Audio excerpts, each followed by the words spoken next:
one thing I gave to my cucumber seedlings made a bigger difference than everything else combined. Most people simply water their cucumber seedlings and think that's enough, but there is one small detail that determines whether the plant will grow strong or start to stagnate. This mixture looks simple, but the way it works surprises many people after just a few days. Before I show you the ingredients, it's important to know that young seedlings need light but nutrient-rich support to develop strong roots and healthy leaves. That's exactly why this combination works gradually and gives the plant what it truly needs in the early stage of growth.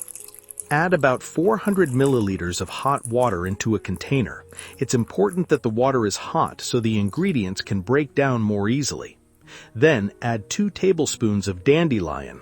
This plant is often overlooked, but it's actually a small powerhouse of nutrients. It contains a lot of potassium, which is essential for proper plant development, as well as nitrogen, which is important for leaf growth. It naturally stimulates activity in the soil and helps seedlings absorb nutrients more easily. Next, add 1 tablespoon of wood ash. Ash is extremely rich in minerals, especially potassium and calcium, which are important for plant strength and future fruit development. It also slightly regulates soil acidity, which cucumbers benefit from. That's why even small amounts of ash can make a big difference in seedling growth. Finally, add 100 milliliters of banana peel tea.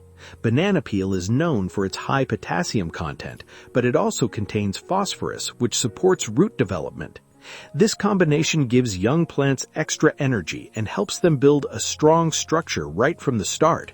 It's also very gentle, making it ideal for sensitive seedlings. Mix everything well and let it cool slightly. If you want, you can strain it. Then dilute it with another 800 milliliters of water so it isn't too strong. Water the seedlings every 15 days. Each plant needs about 200 milliliters of this homemade fertilizer.